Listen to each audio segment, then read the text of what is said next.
17 number panel ए 17A मध्ये मी माझा अर्ज 30 तारखेला जमा केला होता. स्क्रुटनी दरम्यान किशोर पाटकर यांनी साधारण 11:30-12 वाजता त्याच्यामध्ये ऑब्जेक्शन घेतलं की एक जे मी घराचा माझा उल्लेख केला होता त्याच्यामध्ये काय अनधिकृत बांधकाम आहे. त्याच्यानंतर पेपर मी मागितले त्यांच्याकडे की काय आहे ऑब्जेक्शन. ते मला माझ्या हातामध्ये आलं साधारण 1:30 वाजता आणि 2:30 वाजता हिअरिंग लावली रिटर्निंग ऑफिसर श्रीमती प्रीतिलता कोर्थी यांनी. त्याच्या आधी मी त्यांना एक 6 पानाचं लिखित सगळं लिहून दिलं की हे घर माझ्या वडिलांनी घेतलं होतं, बांधकाम वडिलांनी केलं होतं आणि मला बक्षीसमध्ये हे घर माझ्या नावाने आलेलं आहे. त्याच्यामध्ये फेब्रुवारी 2025 नोटीस होती म्युन्सिपलिटीची MRTPची.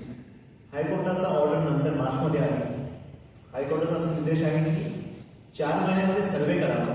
नवी मुंबईने सर्व एक साधारण 4000 घरांना नोटीस आल्या होत्या दिघापासून ते बेलापूरपर्यंत. त्याप्रमाणे म्युन्सिपल वॉर्ड ऑफिस वाशीनी आमच्या सगळ्या वाशीच्या रहिवासी SS टाईपमध्ये जे रहिवासी आहेत त्या सगळ्यांना बोलून पेपरवर घेतलं आणि पुढे ते प्रकरण town planning office Navi Mumbai municipal कॉर्पोरेशनकडे प्रलंबित आहे.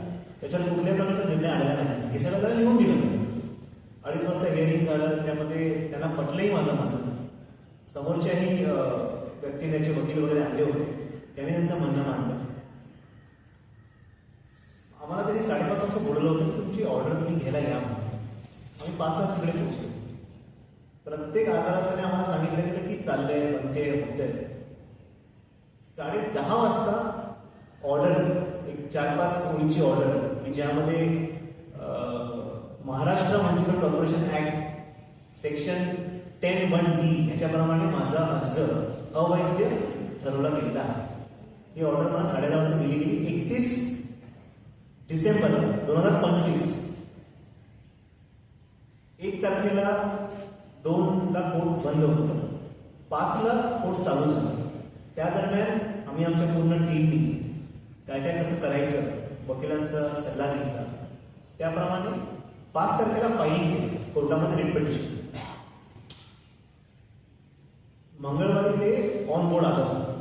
चीफ जस्टिस साहेब आणि गौतम अंकड असा डिव्हिजन बेंच.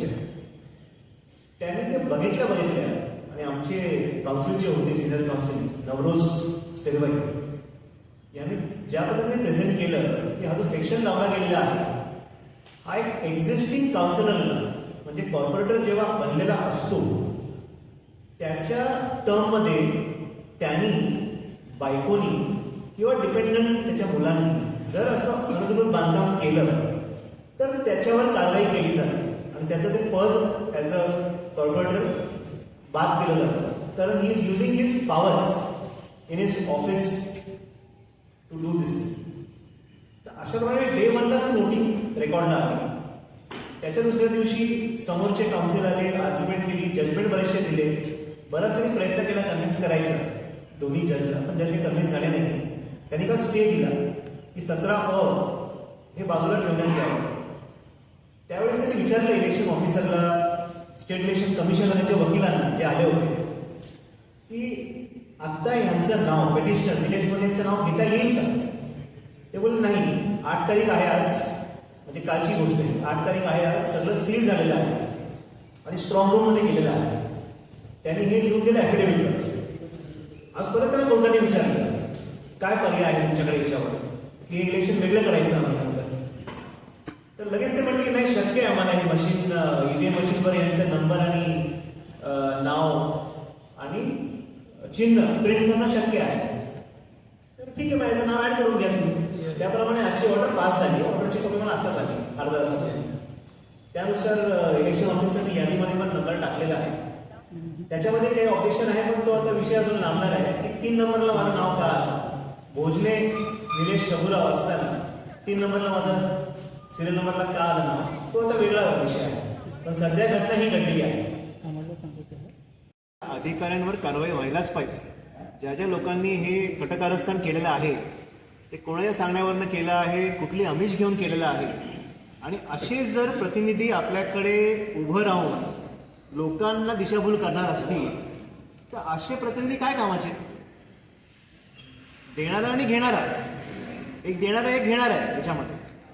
तर अशा लोकांना आपण मतं द्यायची का? हा तुमच्या माध्यमातून मी लोकांना विचारतो, जे वोटर आहे आमचे, जे रहिवासी आहे नवी मुंबईचे, की जिकडे एक बदल घडणं गरजेचं आहे, कुठल्या भीतीपोटी हे सगळं होतंय, कसली भीती ही, काय कारण ह्या दहशतीचं? त्यामुळे ही कारवाई तर व्हायलाच पाहिजे. पण नेमकी कोर्टाने काय सांगितलं या प्रकरणामध्ये? नेमकी दोषी कोण आहेत? कोर्टाने ज्या पद्धतीने आरोने रिजेक्शन दिलेलं आहे त्याच्यावर एवढे ताशारे ओढलेले आहे, तुम्हाला ऑर्डर वाचून कळेलच की the order is expressly illegal. हा ऑर्डर द्यायचा अधिकारच नाही ते आरोला. त्यामुळे कारवाई तर यांच्यावर होणारच. स्पेसिफिक काय म्हटलं कोर्टाने? निर्णय काय दिलाय कोर्टाने आज? आजचा निर्णय की माझं नाव ऍड करण्यात यावं यादीमध्ये. जे नाव वगळलं होतं, जो अर्ज अवैध केला होता, तो अर्ज consider that is a valid application, त्याप्रमाणे नाव आलेलं आहे यादीमध्ये. आताच आमचं सूचक तुम्ही निवडणूक लढवणार आहात? ॲज ऑन डेट निवडणूक लढवतो. सर, पण स्पेसिफिक अनधिकृत बांधकाम कुठलं त्याच्यावर तुमचे ताशेरे ओढले होते? कुठलं अनधिकृत बांधकाम होतं? सेक्टर 2 मध्ये वडिलांनी बांधलेलं घर आहे माझ्या. जसं प्रत्येकाने ग्राउंड+1 ग्राउंड+2 बांधकाम केलेलं आहे नवी मुंबईचं, तसंच ते बांधकाम केलेलं आहे. त्याच्यावर कुठलाही निर्णय अजून आलेला नाही की हे बांधकाम अधिकृत आहे की अनधिकृत आहे. शिवाय कोर्टाने हे सांगितले, हायकोर्टाने मार्चमध्ये 2025 मध्ये, की म्युन्सिपाल्टीने ती प्रक्रिया पूर्ण करावी आणि याला संधी द्यावी की ते त्याच्यामध्ये तुम्हाला कसं अधिकृत करता येईल, ती प्रक्रिया चालू. Okay, thank you. गोजर साहब, जो निर्णय आया है आज कोर्ट का, वो किस संदर्भ में आया है? क्या ऐसा हुआ था जिसके